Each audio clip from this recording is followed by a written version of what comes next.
Bueno, en realidad, sobre todo para ustedes que vienen, que están con nosotros desde fuera, una bienvenida a este espacio que conduce Glorita con tanto acierto.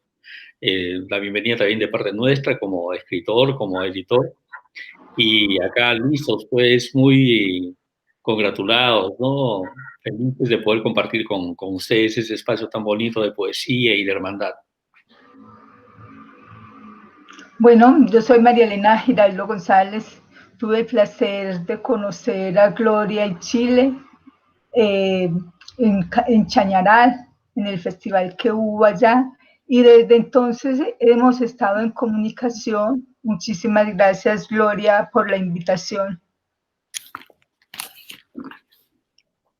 Mi nombre es Alejandra Detkin, soy del sur de Chile y me alegro y me gratifica esta invitación. Nos conocimos con Gloria en la biblioteca Vargas Llosa en Arequipa, en una oportunidad así, de casualidad, como son las cosas, el destino.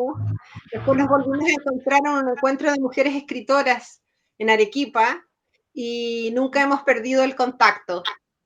Ha sido muy enriquecedora para mí haberla conocido porque yo soy bastante nueva en esto y aquí en esta zona, bueno, como todos los escritores de regiones, estamos bastante aislados, pero bueno, este es un lindo momento de encuentro. Qué bueno conocerlos en este espacio. Y seguramente con el transcurso de la reunión vamos a conocerlos un poquito más, vamos a conocer algo más de la cultura, la poesía de nuestros países, que a fin de cuentas pues son en esencia los mismos, ¿no? Los mismos temas, los mismos problemas, las mismas preocupaciones, ¿no? Pero cada uno pues tiene su peculiaridad, su fisonomía particular, ¿no? Nuevamente mi alegría, ¿no? Mi gratificación por compartir con ustedes este espacio. Ustedes Igualmente. Jorge Luis también ha estado en Chañaral. Por supuesto. Sí, hace varios años viajó. Los encuentros allá son bellísimos. Yo quedé muy contenta con el encuentro, muy acogedor.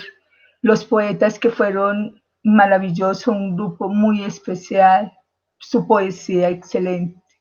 Fue una experiencia bella. Lindo. Jorge, ¿y tú eres de Arequipa? Yo soy, bueno, mis raíces son cajamarquinas, de un pueblo, una región del Ande peruano, del norte andino. Pero claro, toda mi vida la he hecho aquí en Lima, ¿no? El trabajo que tengo, aparte de la escritura, como editor y también en algunos tiempos como profesor, me ha llevado a muchos sitios del país, ¿no? Y sí creo que tenemos alguna idea de qué es lo que pasa en el país de tierra adentro, ¿no? En las regiones un poco visibles, ¿no? Poco comprendidas, ¿no? Consideradas desde el centro de la capital. Sí, yo pienso que el trabajo literario no se hace en las periferias y pienso que la periferia necesita que la poesía llegue hasta allá. María Zambrano decía que la poesía era la sal de la tierra, pero no llegaba a muchas regiones. Entonces, aún en las mismas ciudades, a veces se centraliza mucho la poesía. Aquí en Colombia, el Festival Internacional de Poesía pues está haciendo talleres en las comunas que las llamamos aquí, los sectores que se denominan entre comillas barrios populares. Entonces se está tratando de integrar a las comunidades también como esa posibilidad de que la poesía llegue a ellos, pero considero que todavía sigue siendo muy del centro, ya sea en cualquier ciudad, sí, es muy central. A mí me sorprendió Cañaral, que es una ciudad pequeña, es pequeña, muy pequeña relativamente, para esa magnitud de encuentro tiene acostumbrados a todos los que visitan. Entonces quedé sorprendida porque realmente lo que tiene que ver con las artes, que es la esencia humanística del hombre, humana, mejor dicho, se tiene descuidado. Y somos más los que, digamos, no tenemos acceso a, o hay muchas personas que no tienen acceso como a ese tipo de eventos por dificultades económicas, por muchas cosas. Entonces, la poesía y el arte pienso que tiene que estar, o sea, aunque se dé, tiene que ser más amplio ese trabajo que se lleva a ellas. Fíjate que en Chile, históricamente, la literatura se ha dado en provincias, en las regiones. Tú ves Cloane en Magallanes, Neruda, Gabriela Mistral. Sí, en general en las regiones de Chile. Y últimamente se ha concentrado en una poesía más urbana. Y ahí tú ves, hay un florecimiento en Santiago y en Valparaíso, principalmente de la poesía.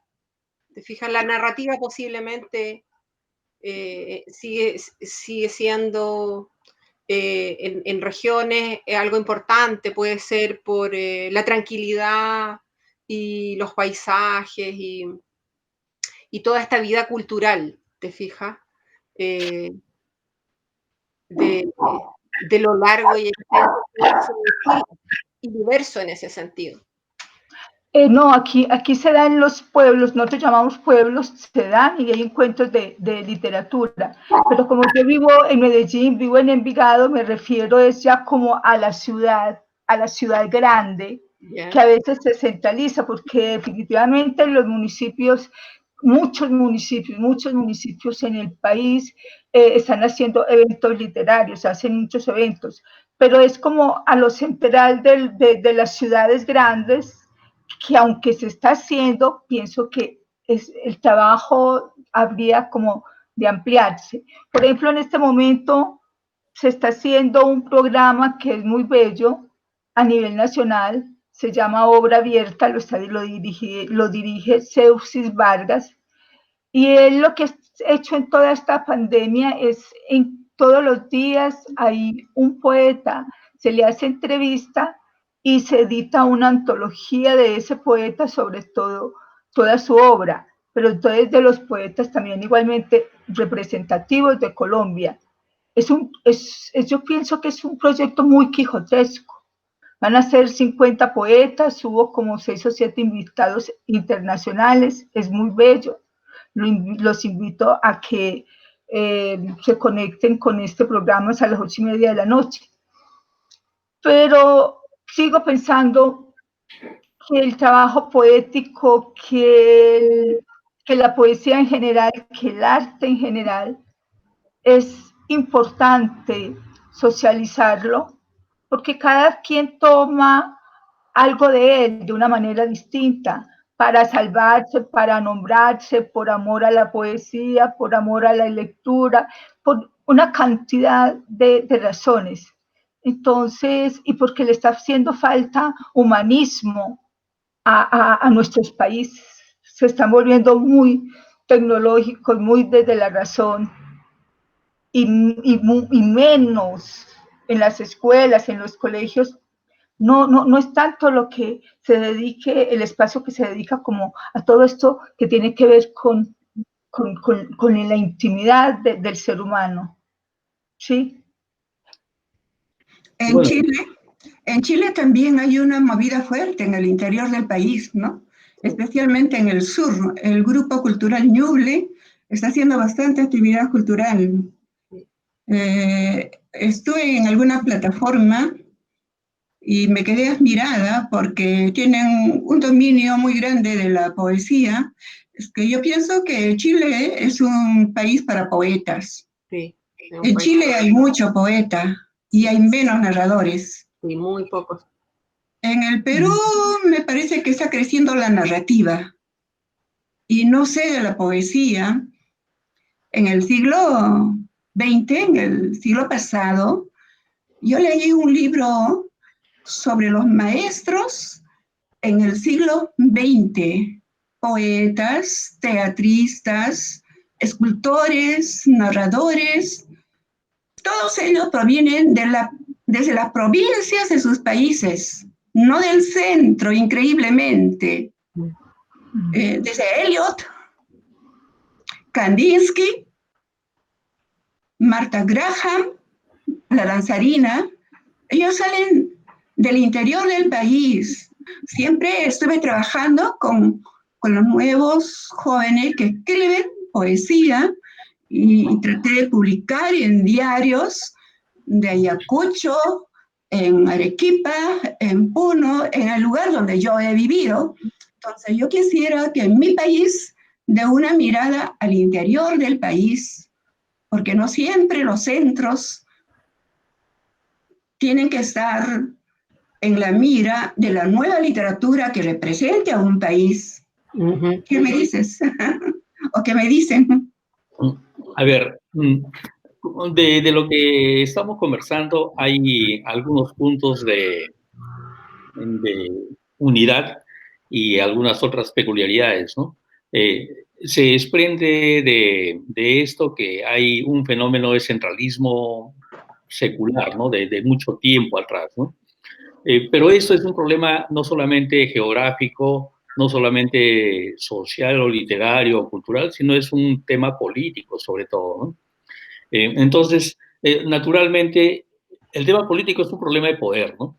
Y el problema del poder se resuelve de las posibilidades reales que tiene de ejercer precisamente ese poder un sector de clase, un sector social, un sector cultural y etcétera, ¿no? Pero eso es cierto y es innegable además. Pero por otro lado, es un hecho además que por más que el poder centralizado, el poder hegemónico, el poder político, económico y cultural pretenda invisibilizar las manifestaciones literarias, artísticas, culturales de la integralidad de un país, como sucede en nuestros países, por más que eso se dé y por más que eso influya en la mirada centralista de, como dice Glorita, de gestores culturales que solamente miran básicamente a lo que sucede en la capital, por más que eso se dé, la producción literaria, artística, la reflexión, ¿no? la belleza estética, en todos los lugares en donde exista relación humana, se sigue dando y se sigue produciendo y sigue caminando con sus propios pies. Una cosa es que el poder invisibilice, pretenda ocultar, soslayar, menospreciar incluso a estas manifestaciones, pero otra cosa es que no existan. Y efectivamente, como se ha dicho, estas manifestaciones existen. Y nosotros creo que tenemos la responsabilidad de mirar nuestros países de manera integral, ¿no? Como una integralidad, en una relación igualitaria desde todas las comunidades lingüísticas, cada una con su manifestación estética, artística y cultural. Por ejemplo, se desprende también, y es una cosa muy, muy importante, muy interesante, que buena parte, de repente lo más vigoroso, lo más alto en términos estéticos, procede de la periferia. Yo no le llamaría realmente periferia, porque al llamar periferia estamos aceptando que existe una relación de jerarquía, ¿no? Y eso, desde nuestro punto de vista, no existe. Es a la inversa, ¿no? Por ejemplo, en nuestro país, en el Perú, una columna central de la poesía peruana es la producida en la región de Puno, ¿no? Una columna fundamental, ¿no? No solamente eso, sino la relación, por ejemplo, de nuestro país con el espacio universal a nivel de literatura, a nivel de poesía, muchas veces tiene que ver con lo que primero se conoce en la región desde tierra adentro. La vanguardia en el país se conoció primero en el sur andino, ¿no? Por ejemplo, ¿no? Y no en la capital. Lo que pasa es que las relaciones de poder impiden que pretenden impedir, ¿no? Que eso se vea de manera igualitaria. Pancho Izquierdo, que es probablemente el más grande narrador amazónico contemporáneo en nuestro país, en el Perú, es el primer escritor que teorizó sobre la literatura infantil en el país. Claro. Un amazónico, un escritor amazónico. Y trabajó ese tema desde que estaba en Iquitos. Claro, El poder centralizado, en este caso en el aspecto cultural, hace que la gente que viene de tierra adentro tenga que situarse, tenga que ubicarse, tenga que redimensionarse socialmente y personalmente en la capital para comenzar a hacerse visible. Pero eso es producto de las relaciones de poder, ¿no? Entonces hay una relación muy íntima entre poesía, creación literaria, reflexión cultural y poder político y social y económico, naturalmente. Aquí Pero no solo, perdón que te corté, no solo del poder, sino de nosotros mismos. Hay naturalmente. escritores, poetas que se han empoderado y son ellos los más visibles. Si yo pongo, por ejemplo, siempre hablo de Chile, ¿no? En Chile la poesía mapuche ha crecido bastante. Sí. Y en el momento, un candidato al Premio Nacional de Literatura es Elicura Chihuahua, ¿no es cierto, Alejandra? Y qué bueno sería que él gane, porque este escritor ha sido traducido a casi todas las lenguas en el mundo. Es muy conocido, muy querido. Sí. Está candidateando. Yo espero que ella gane. También Soledad Fariña es una buena representante como mujer. Entonces, no pueden ganar las mujeres, tampoco pueden ganar los poetas, los escritores que provienen del interior, de los pueblos campesinos. Pero ¿por qué? Eso también se da en Chile, ¿no? Lo que pasa es Pues te doy la palabra. somos responsables de eso, porque somos nosotros desde la provincia, desde la región, que debemos empoderarnos y no esperar que todo fluya desde la capital, por ejemplo. Nosotros ahora tenemos una representante también al Premio Nacional de Literatura, que es de aquí, de nuestra zona, de la isla de Chiloé, Rosabetti Muñoz. Ella es magnífica y yo creo que le va a ir muy bien.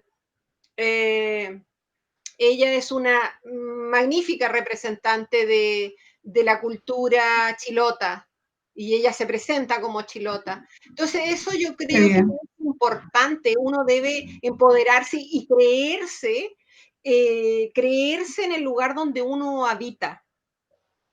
Claro. Y por medio de las letras embellecerlo y mostrarlo. Y por eso hoy día yo preparé un texto, incluso con unas fotografías que quiero mostrarles, justamente que es algo muy local, pero de nuestra cultura. ¿Te fijas? Y que incluso muy poca gente, chilenos me refiero, chilenos incluso locales, desconocen. ¿Te fijas? Entonces, eso también es lamentable. Uno debe mostrar eso con orgullo. Ahora, ¿para qué decir en el caso de ustedes, en Perú? En Perú es un orgullo generalizado. O sea, uno también se avergüenza porque son como avasalladores en el tema cultural. Perú es avasallador en eso, o sea, no hay nada que hacer. Pero, pero es lindo que eso se plasme en cada pueblo, en cada lugar, en la sierra, en la selva, se plasme en la letra, en la pintura, en la música. Me encanta, yo creo que por eso voy tanto a Perú. Y por eso en general recorro mucho las zonas rurales. Me consta. Eso más exótico, eso especial, eso distinto, me genera una curiosidad y una curiosidad con mucho respeto. Es como una ansia de aprender y conocer, porque sé que ahí siempre sabiduría, respuestas que uno no tiene, están ahí, ¿te fijas? Yo pienso que Jorge está hablando algo que es muy importante y creo que eso va para todos los países. Para todos. Y es que tiene que ver la escritura, la creación como algo que es contestatario, y eso no le interesa a las instituciones culturales ni a las instituciones políticas, ¿sí?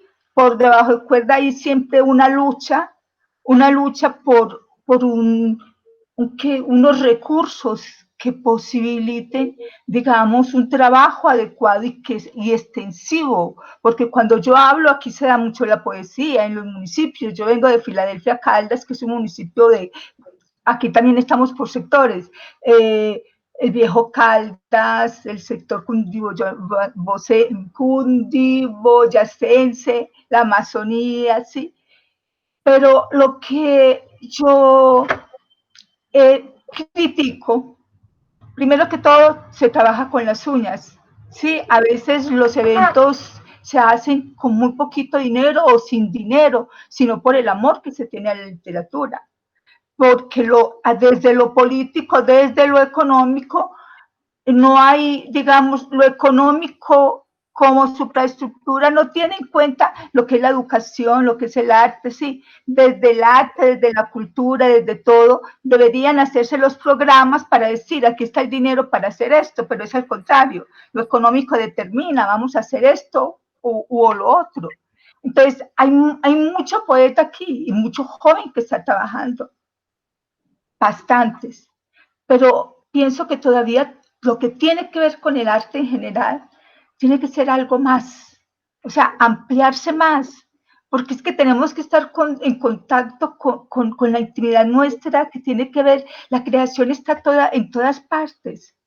Entonces es como eso, como es entrar en contacto, empezando por los espacios educativos de los pueblos, entrar en ese contacto nuevamente con todo lo que tenga que ver el arte en general, ¿sí? Una manera de pensar el mundo, o sea, es una manera distinta de verlo, porque es que estamos en la razón y la razón no cuenta está tomando como todo lo que es el ser humano y lo que es la intimidad y sus expresiones, se están como encasillando, se van dejando como a un lado. Nosotros por insistentes seguimos escribiendo, participamos en eventos a veces gratuitamente, casi siempre, organizamos proyectos, ¿sí? Para hacerlos en las comunidades, a veces en las veredas, y de aquí ir, por ejemplo, a municipios. Entonces es como a eso, más a lo que quiero llegar. Muy bien. Para su copa de vino. Ay. Jorge. Me falta mi copa. Me olvidé de alistarla, pero brindo también.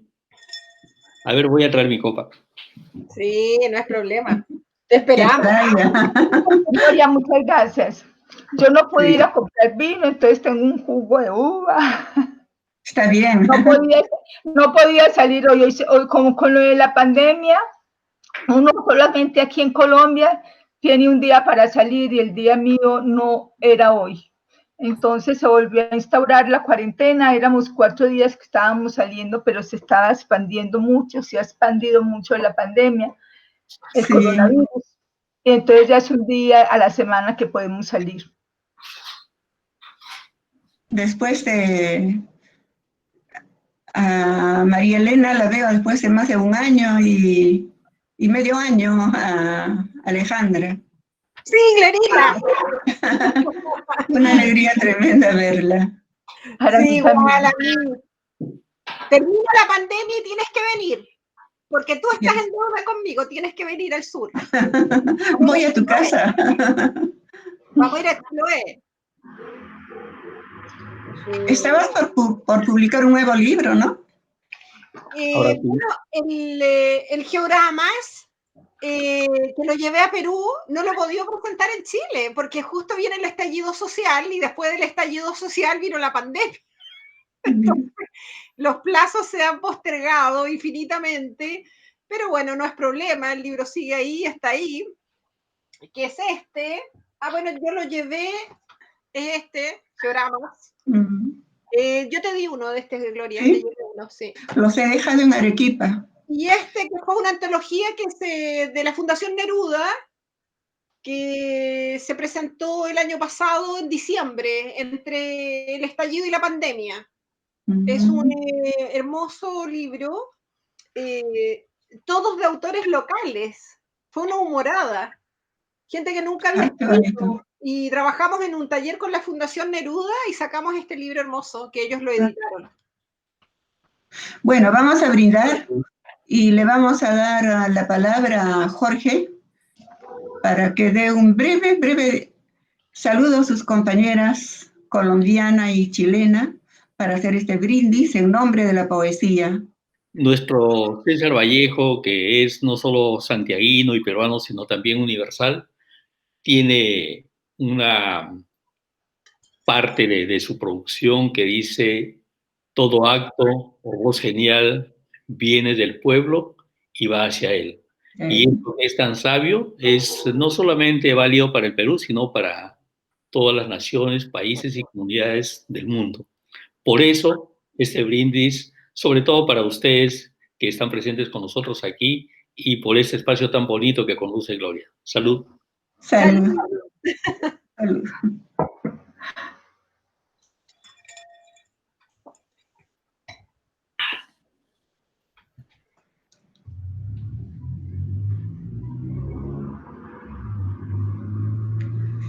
Ahora van a leer poesía. Primero voy a llamar a las compañeras que han llegado del extranjero y luego al escritor Jorge Luis Roncal, que es además editor de unos 3 o 4 libros míos, ¿no? Soy 4 libros, soy caserita del editorial de Jorge Luis Roncal. Ha publicado una cantidad de escritores y casi todos provienen del interior del país, pero también del centro, ¿no? Sí. Porque literatura buena hay en todo lugar. Cierto. Alejandra, puedes empezar tú con la lectura ¿Ya? de tu narrativa, si quieres, ¿no? Narrativa, sí. Yo voy a tratar de subir estas fotografías. Las casitas de la misión. ¿Duerme alguien aquí? Llamo a las puertas de las casitas de San Juan. Sus calles son tan estrechas que apenas puedo caminar. ¿Dónde está toda la gente que habita en esta comunidad? Algunas son tan elegantes, de 2 pisos y tienen hasta balcón. Otras son sencillas, pero no de menor valor. La que está inclinada es de tejuela, reluce de plata a la distancia. Me inclino ante la que tiene una puerta semiabierta para contar sus 5 cruces y unos cuantos embelecos. De la más vieja y desteñida, revolotea un zorzal en la cumbrera. Lo conozco bien por su canto y sus pintas de amarillo. ¿Qué haces aquí, pajarillo, revoloteando entre remolinos? Cuido las casitas de la misión, trina su canción. ¿Dónde se fue toda la gente? Consultó. Todos duermen hasta que salga el sol, continúa el pajarillo con su canción. El primer rayo alumbrará sus frentes y algún día abrirán sus puertas. Más allá de la celeste, la que tiene un corredor, te espera en la catedral roja y amarilla el lonco de esta región. ¿Cómo para qué sería, pájaro copión? Ve allá y averigua, que yo solo soy guardián y cantor. Toc toc tocó la puerta donde se lee Huillimapu, José del Tránsito, Naipán Colipay, nacido el 29 de agosto de 1893 y fallecido el 7 de octubre de 1964. ¿Quién anda ahí?, pregunta la voz. Una huinca que merodea este lugar, canta el zorzal. Se abre lenta la puerta y cruje. Pasa adelante, dice la voz. Entro en cunclillas, esquivando cerezas, fotografías y peluches. Me acurruco entre velas, remolinos y tantos copigües. ¿Qué la trae por aquí?, se escucha decir al jefe. Simple curiosidad, que las voces tengan casas en miniatura es inusual. Nuestra gente nos ha abandonado, nos ha olvidado, se ha mezclado en la ciudad con gente como tú. ¿Por qué te enojas, lonco? Eso algún día iba a suceder. Corro el visillo de la ventanita para que entre la luz. ¿Ves cómo están nuestras casas? Se caen a pedazos, habla la voz desesperada. Cuando los techos dejen de cubrir nuestras voces, vamos a desaparecer de todas las memorias, continuó lamentándose el cacique. Quedarán los recuerdos, dijo Tristona. Los recuerdos se transforman, se quebrantan y se diluyen, me corrige. Acércate un poco hacia la cruz. Te diré algo al oído, dice con voz pausada como suelen hablar los loncos. Avanzo de rodillas hasta una esquina y lo escucho. Así lo haré, te lo prometo. Dibujaré las moradas en estas palabras para que no exista olvido. Te lo agradezco, repite a lo lejos. Cuando partas, no descuides cerrar bien la puerta, que la lluvia quiere entrar. Me basta con la niebla, quiero dormir en paz.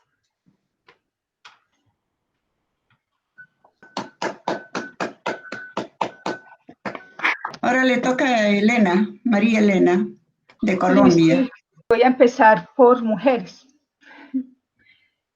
Este es un libro de Otro nombre, El viento, publicado en el 2018. Creo que en el 2018 fue que estuve en Chañaral, ¿no? Mujeres.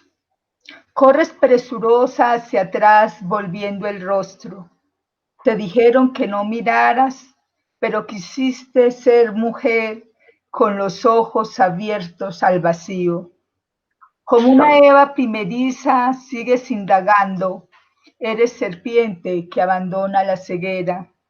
Pandora abre las alas, se acerca en sigilo al cofre, devela el acertijo, tentación a la que sucumbe el sabio.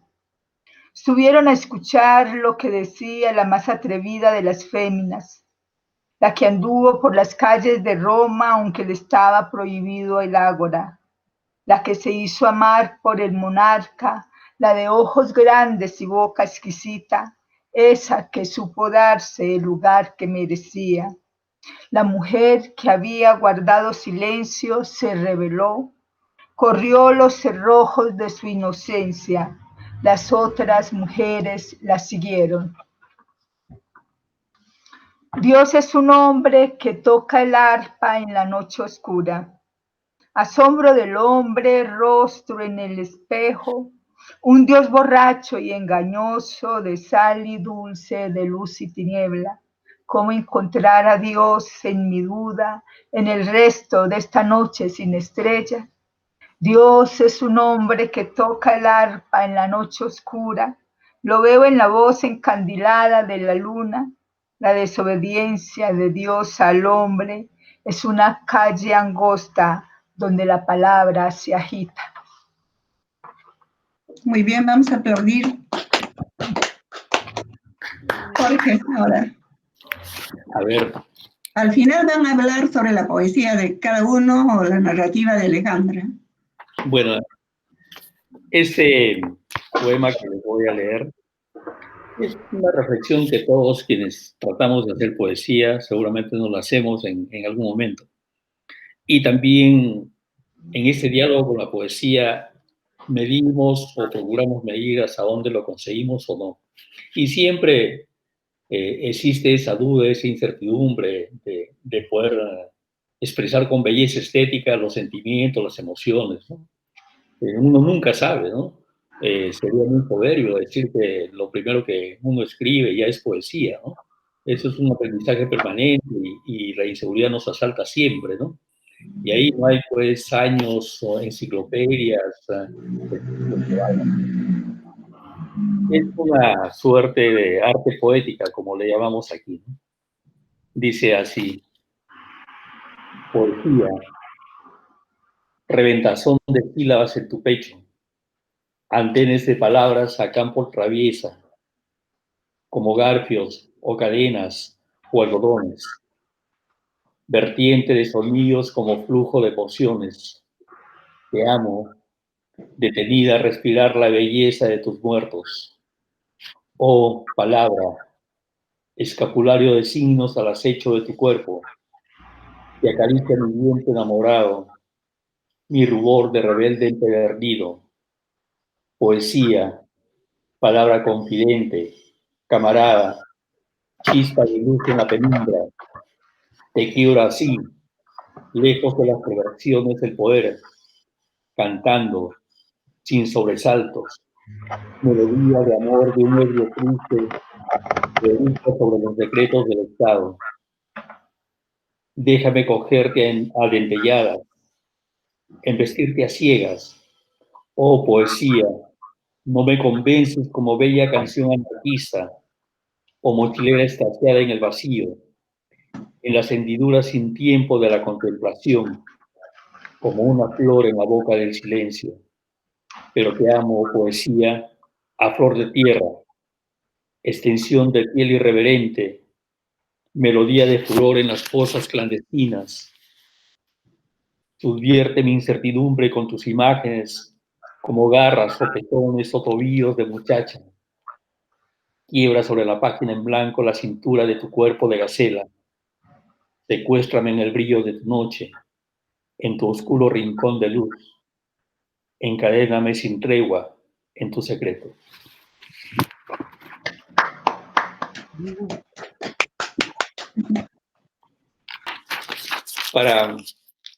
Para mí, Glorita algo me conoce, la paternidad es una experiencia profunda, entrañable, ¿no? Yo vivo realmente enamorado de mis hijos. Y este texto es el producto de la primera y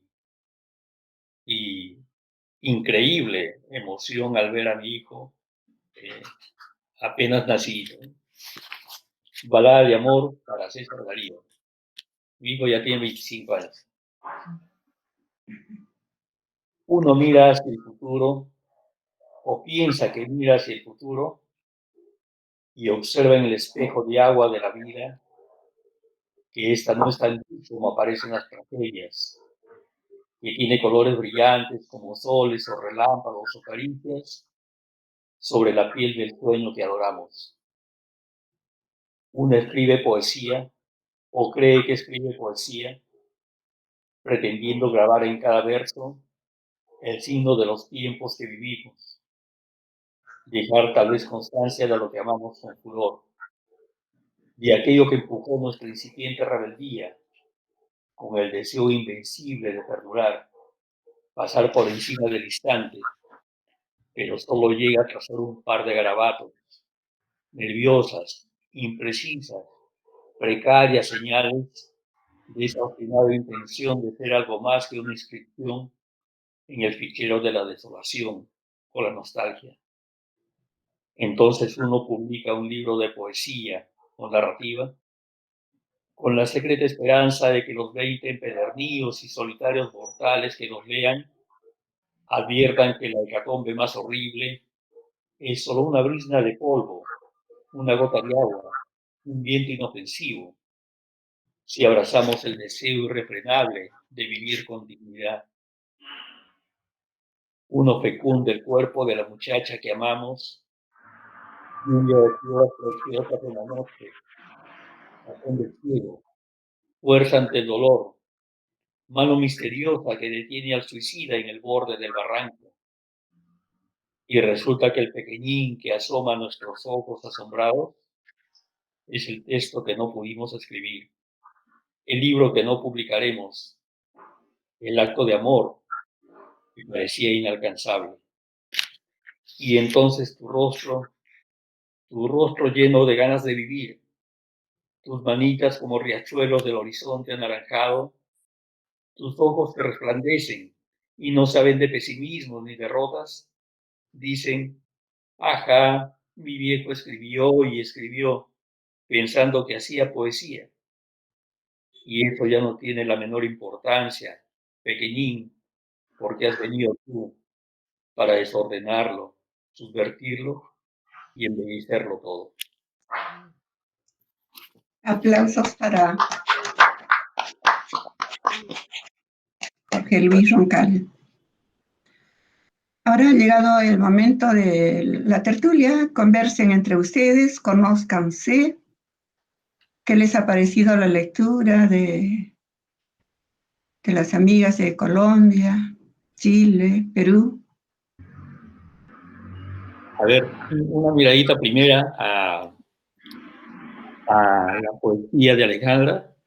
En realidad, desde la primera confesión del testimonio que hizo sobre su relación con el mundo, con la sociedad, con el campo, con esa belleza natural de lo rural, aparece claramente reflejado, ¿no?, en su poesía, ¿no?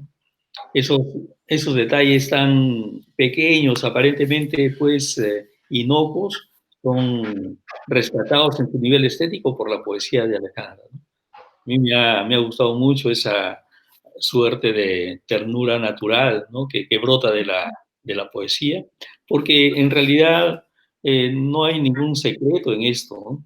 Solamente se trata de sensibilidad, ¿no?, de quien vive o convive con una realidad, porque la ternura en nuestros pueblos es un componente natural, ¿no?, permanente, ¿no? En el, el poblador, la pobladora del mundo andino habla en poesía, habla en ternura, habla en magia, y lo único que hacemos nosotros es procurar o tratar de expresar eso en el código estético que es nuestro trabajo, ¿no? Darle un cauce de dimensión estética y hacerlo por ahí universal, ¿no? Entonces me parece que eso está graficado muy, pero muy bien en la poesía de Alejandro. María Yo Elena, pienso que es ya. una poesía muy dulce.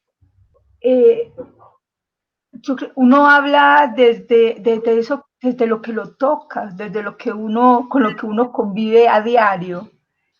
Y esas descripciones del campo, de las casas, de ese convivir a diario con, con el campo. Yo también viví en el campo, entonces me sentía identificada con toda esa descripción maravillosa y cómo la acompañaste con las imágenes. Entonces se sentía uno como más eh, entrando en tu poesía, haciendo parte de tu poesía y habitándola. Porque es que, pues yo pienso que uno debe habitar a los poetas, su escritura, estar ahí con ellos. Entonces, mientras que leías, Alejandra, yo te estaba siguiendo los pasos. Me gustó tu narrativa, muy suelta, muy poética. Sí, realmente Alejandra no es poeta, no es narradora, pero le imprime una poética a su narrativa. O sea, su narrativa es todo, ¿no? Involucra todo, imagen visual también. Y ella también se involucra dentro de la imagen visual porque aparece, ¿no?, en una casita. Como ella es tan alta, entonces está casi cerca al techo de la casita. Muy, muy, muy lindas las casitas que nos ha presentado, el paisaje, una luz muy conmovedora. Mira, es una localidad de la cultura huilliche que está a 80 kilómetros de aquí. Yo vivo en una localidad absolutamente alemana, de colonia alemana. Y esta es una cultura indígena de la cultura huilliche, que, como digo, está en la costa y bastante aislada. Me refiero a aislada porque la gente no conoce la gente de esta región, esa localidad, y menos la gente de otras regiones. Y yo conocí hace un par de años este cementerio. Hay un sincretismo religioso de una misión, que es la última misión en Chile, que dejó de existir el 2014, de unos curas franciscanos capuchinos holandeses que llegaron a esa zona. Y bueno, es una zona muy especial y que se preserva muy bien. Entonces yo trato de ir a lo menos 1 o 2 veces al año a esta zona. Me gusta conversar con la gente, los lugareños, ver sus costumbres. Mucha gente se ha ido, mucha gente, las generaciones jóvenes se han ido a las ciudades. Entonces, claro, ha perdido parte de esa magia, ¿te fijas? Pero eso se tiene que dar a conocer. Fíjate que este cementerio Huilliche, que es uno de los mejores que va quedando, porque los de Chiloé, que también es tierra huilliche, con el tiempo y el pasar de los años, la lluvia, el clima, se han ido deteriorando. Y como los descendientes se van, tampoco los restauran, ¿no? Pero este está muy bien. Y como es madera, tú dices, qué terrible, porque esto se va a caer. ¿Te fijas? Si nadie le toma el valor cultural a esto. Porque es muy extraño que la gente construya casitas para sus muertos. Casitas en que la gente cuando los visita entra a las casitas. Y lo más extraño y lo interesante es que estas casitas, si tú te fijas, tienen influencia alemana. Eso es lo que más emociona. Son distintas, ¿no? Muy distintas a sus casas y a lo que fueron seguramente sus rucas, y ellos seguramente soñaron, esa es la interpretación que yo le doy, soñaron que en esta otra vida ellos iban a aspirar a este tipo de casas, o tener estas casas que son muy germanas, te fijas, muy nuestras, con balcones de madera, coloridas. Entonces, para mí es muy interesante, muy valioso. Y yo adoro ese lugar, me gusta mucho. Voy. Claro, es una mezcla cultural, ¿no? Es un ¿Cómo? mestizaje cultural. Es Tremendo. una mezcla cultural. Sí. Pero es Valiosa. una mezcla, yo te voy a decir, es una mezcla en ciertas cosas, ¿ah? Yo diría que no es una mezcla profunda.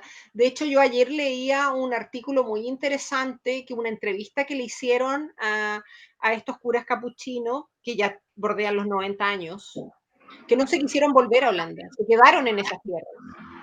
Con todo el resurgimiento de las etnias mapuches en Chile, y todo este dolor, y todo este tema por las tierras, y todos estos choques culturales, este cura capuchino habla con mucho dolor. Es muy triste. Yo ayer me lo lloré todo cuando leí este artículo, porque habla desde el dolor, de esa incomprensión de parte de él. Trajimos tantas cosas. Y hay un episodio que él relata, un amigo huilliche, en que cuando él lo va a ver, lo echa. Un amigo de toda la vida. Lo echa y le dice, ahora entiendo a qué viniste, cura. Ándate. Imagínate después de 40 años, 50 años ahí. Entonces, hay un tema muy, muy complicado, muy duro, y se entiende perfectamente. Yo quedé con esos sentimientos encontrados, con el alma dividida.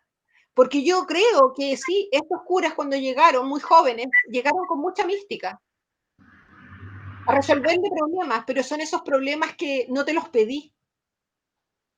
No te pedí tu ayuda, ¿te fijas? Y ahí tú dices el amor y esta generosidad, ¿de dónde viene? ¿Del corazón o viene de algún interés atrás? ¿Del poder? ¿Te fijas? ¿De la iglesia?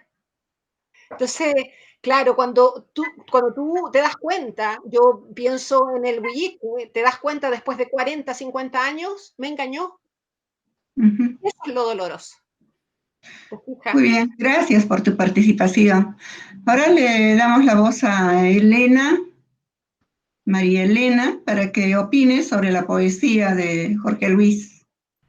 Pero siempre he sentido que a veces es bueno leer y releer un texto para poder encontrar, hallar más la fibra que mueve al poeta, más elementos. Sí, como para decir también lo que hace que nuestra poesía tenga un valor, es que hay momentos que son definitivos o muy importantes y en los cuales nosotros ponemos todo el sentimiento, nos volcamos frente a eso que aparece como un enigma, pero también como una epifanía, ¿sí? Una epifanía de ser padre por primera vez. Y todo lo que emociona, uno escribe desde ahí. Entonces ese poema sobre el hijo todavía te sigue suscitando como esa emoción, ¿sí? Porque es la fibra misma tuya, o sea, es tu hijo, es, como se dice, es tu carne, pero también es tu afecto. Entonces, la forma como describes tan bellamente ese momento. Yo pienso que son dos poemas que tienen profundidad y que es lo que nos mueve de lo que vemos, de lo que hacemos, de lo que sentimos y de lo que nos hace distintos, singulares, frente a una poética y otra. ¿Sí? Cada ser humano, independiente de que sea mujer o hombre, escribe desde su historia y a uno no lo toca todo, lo tocan determinadas situaciones. Y de esa manera como lo tocan a uno, uno escribe igualmente, con pasión, con amor, ¿sí? La poesía por lo general es eso, o sea, son esos momentos epifánicos donde uno igualmente se deja habitar como por la inocencia. Para mí es tan importante en la creación como dejarse, o sea, entrar inocentemente, porque es despojarse de todo, simplemente a lo que llegó, a lo que apareció. Ahí no hay más asuntos como decir, es que yo pienso esto, es que mejor no. No, lo que sale del corazón, lo que escribe el poeta a veces es contrario a lo que piensa, porque está escribiendo desde muy adentro, está, o sea, digamos que no es una contradicción entre lo que, cómo lo forman, lo que es el lenguaje y lo que es la palabra y el decir. Entonces, la poesía y el arte permite que eso que no está con nosotros a diario, bueno, aparezca como algo, como una imagen que, que nace para impactar a otros o para impactarnos a nosotros. Muy bien. Jorge, ¿qué dices de la poesía de la poeta colombiana? A ver, mira, yo pensaba en ese momento que leía María Elena en algunos puntos convergentes entre la realidad colombiana y la realidad peruana, ¿no? Creo que hay una suerte de tragedia, de heroísmo de nuestros pueblos que viene desde mucho atrás, pero también paralelamente hay una resistencia desde la propia vivencia de los pueblos que tiene que ver con la construcción de su identidad, de su belleza natural, ¿no? De su ternura, de su poesía. Y eso se expresa, creo, de manera cabal, ¿no? En la poesía de María Elena. Yo no he tenido la suerte de estar todavía en Colombia, pero tengo amigos, amigas de allá de Medellín, ¿no? De Pereira, que me comentan, ¿no? De la realidad colombiana y creo que hay bastante de familiaridad con la experiencia peruana. La poesía de María Elena tiene una semejanza, por ejemplo, con el relato poético de Alejandra, ¿no? En el sentido de esa mirada tal vez nutrida desde la infancia, que es una mirada espontánea, una mirada natural, ¿no? Una mirada abarcadora de la realidad, pero claro, con la mediación del dominio de la palabra poética, ¿no? Sería por lo menos desde lo que nosotros sentimos, oímos y conocemos, sería bueno conocer, o sea, para mí como peruano les digo, conocer y escuchar otro poema de María Elena y también otro texto de Alejandra, ¿no? Para tener una idea un poquito más amplia, ¿no? De la riqueza de su producción. Gracias. Podría ser un poema breve por el tiempo. Yo después tengo otra reunión. Y también, Alejandra, un texto breve nomás. Igualmente, Jorge. Ya, perfecto.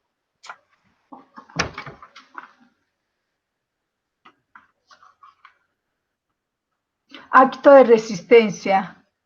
Mirar de nuevo aún la ceguera o dejarse llevar por el vaivén de la hoja.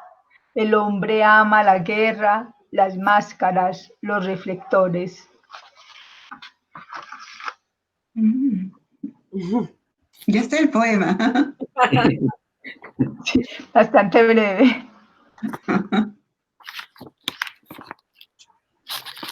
De este libro, Puelche, yo no soy poeta, pero aquí hice un intento. Vamos a ver. Me da un poquito de vergüenza porque, bueno. Capital. Gula tiene el que se rodea de especialistas para transitar por el vacío de la ley. Gula tiene el miserable que sale de un hotel sin despedirse para no dejar propina. Gula tiene el que roba al enfermo. Gula tiene el que estafa al ignorante. Gula tiene el que codicia todo de todos. Gula tiene el mentiroso cuando miente. Gula tiene el inconsciente que daña irreparablemente el medio ambiente. Gula tiene el impúdico que soborna. Gula tiene el que engaña al incauto. Gula tiene el que no conoce la vergüenza. Gula tiene el moribundo que quiere comprar a Dios.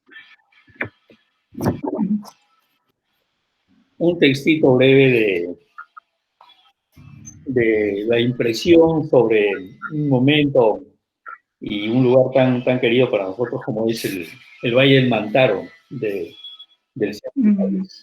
Huancayo. Huancayo. Huaytapallana, abril 1984.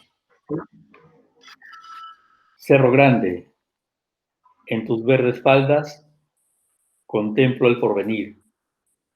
Ninguna muchacha que guíe mi inquietud por tus caminos me lleve a tu secreto. Solo esa lluvia de cielo azul, como la salina que me envuelve hasta los ojos. En ella te respiro, poesía. Qué bien, muy breves. Bueno, y para terminar, como hemos hecho con algunos grupos, piensen en alguna anécdota que recuerden y que los ligue a la literatura. ¿Quieren que yo les cuente una? Listo. Para más o menos. Yo fui profesora en la Escuela Nacional de Arte Carlos Bacaflor de Arequipa, 32 años. Y siempre usé faldas largas, siempre. Un día tenía clases en escultura y se me hacía tarde, me vestí pronto y me fui. Y una señorita me dijo, profesora, mire para abajo, mire mi falda. Yo le dije, pero está bien, está larga, está bien, le dije. Profesora, mire para abajo, mire, pero no hay ningún problema, le dije. Por tercera vez, mire para abajo. Miré mis zapatos y estaba con un zapato negro y otro café.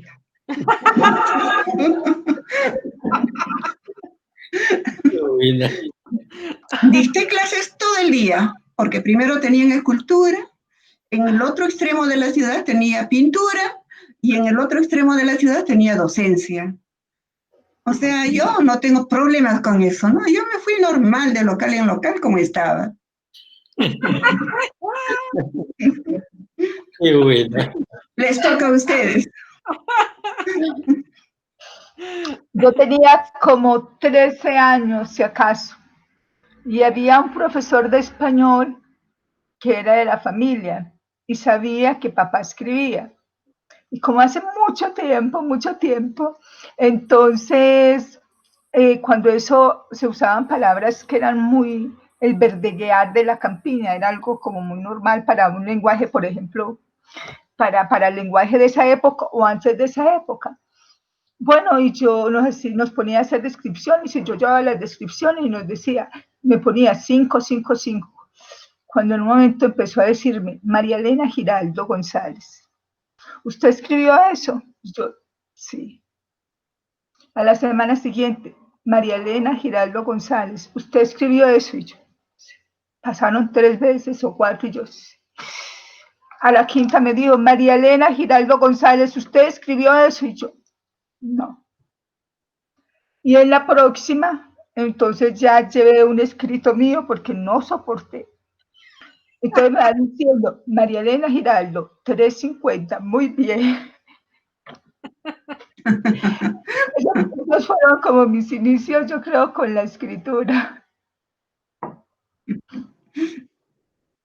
Una experiencia, digamos que yo creo que, de hecho, mi primer libro se lo dediqué a esta señora. Fue en Estados Unidos. Yo había ido a estudiar y tomé un curso de narrativa por incursionar. Yo en ese tiempo pintaba, pero dije, voy a ver qué tal soy para esto. Bueno, y la primera clase, además que no entendía bien el idioma, la señora dice, van a escribir sobre un animalito que habita en el desierto en algún desierto de Arizona y ya escriban sobre este animalito. Y yo dije, ¿qué animalito? ¿Qué Arizona? Y escribí sobre el pudú. El pudú es el cerdito más chico que existe en el planeta y es de nuestra región. Y empecé a escribir sobre el pudú. Obvio que lo escribí en mi región, con bosque, con verde, con lluvia y no en un desierto. La clase sí, bueno, y además muy chileno.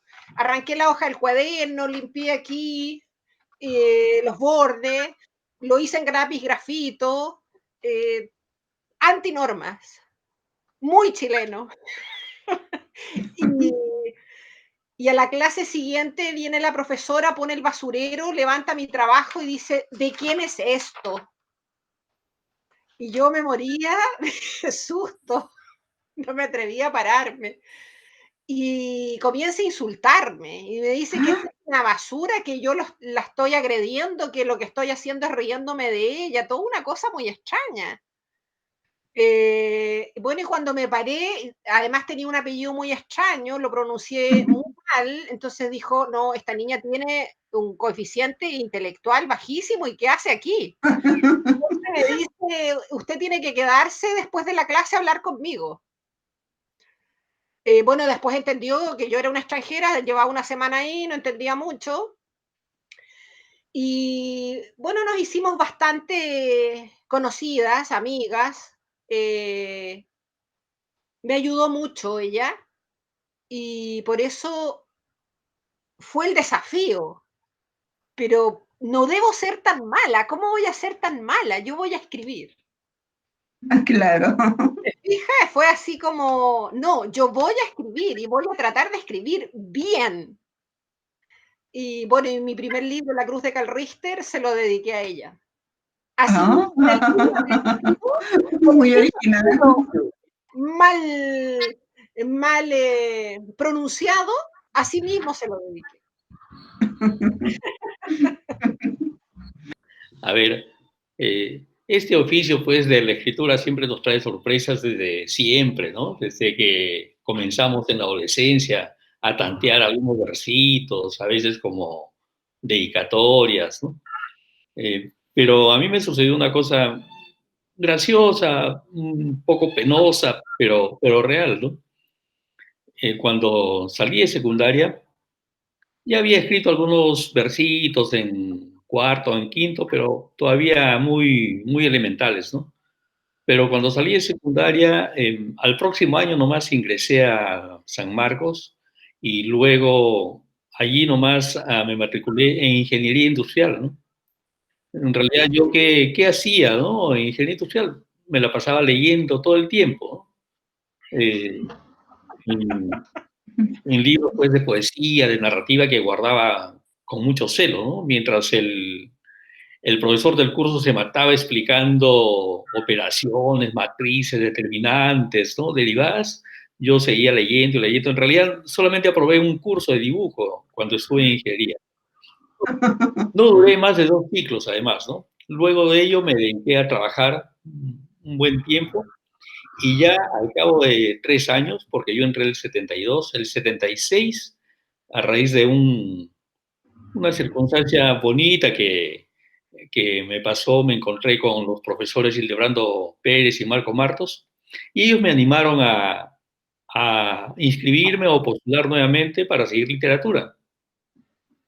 Y entonces, de pura casualidad, en la calle me encuentro con mi antiguo profesor de literatura de secundaria, ¿no?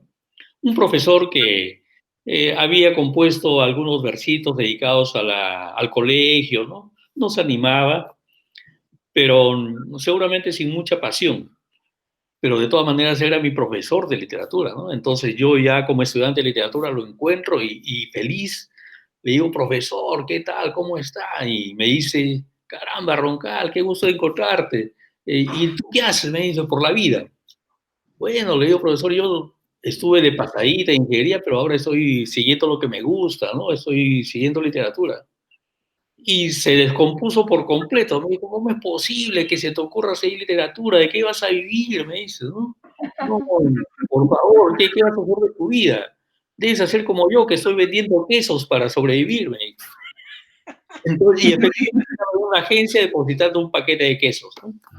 Entonces, increíble, ¿no? Un profesor de literatura que al final de cuentas se lamentaba de que su alumno, su discípulo, siguiera la carrera de literatura, ¿no?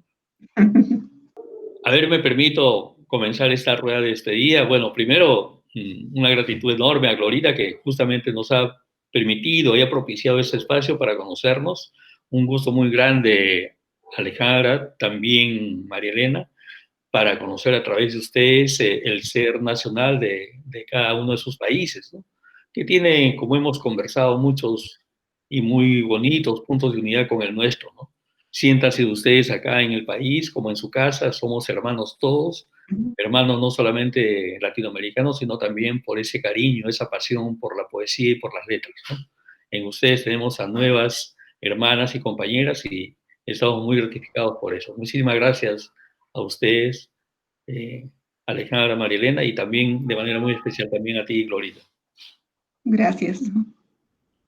Te agradezco, Gloria, compartir esta tarde súper agradable. Sí.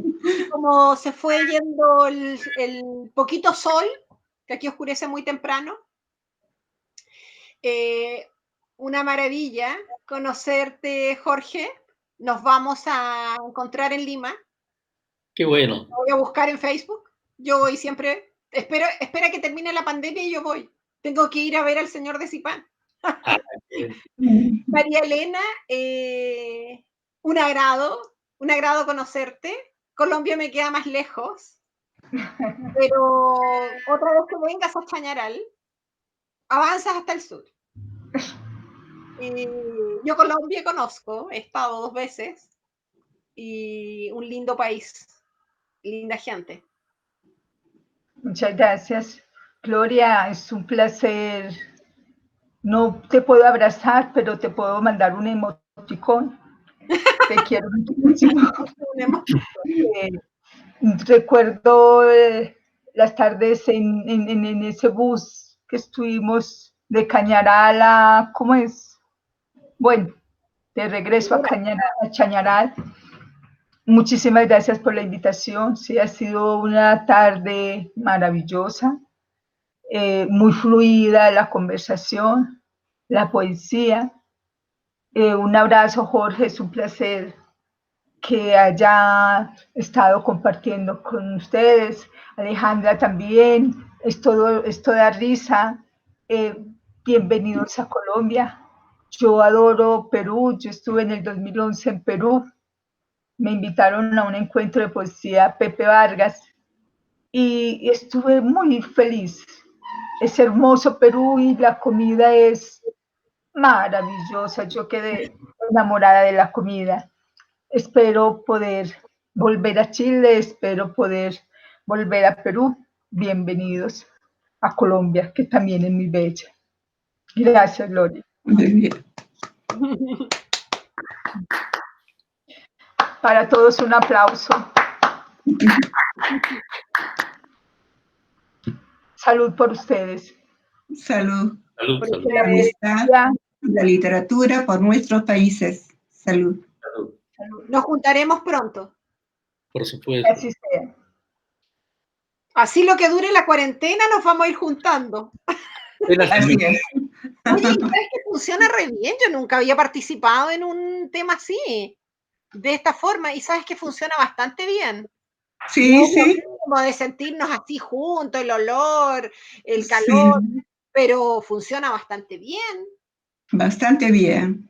Y en ¿cierto? esta manera, ¿no? Sí, súper bien. Y se escucha perfecto. Claro, Y nos podemos tomar el vinito en la casa, pues claro. podemos estar con pijama. Bueno, así es. Bueno, muchísimas gracias por acompañarnos en el Perú. Muchas gracias, que les vaya muy bien Un en abrazo vuestros para países y tomen su vuelo a Chile y a Colombia. Nosotros nos quedamos en Lima. un abrazo. Igualmente. Abrazos para todos. Gracias. Gracias.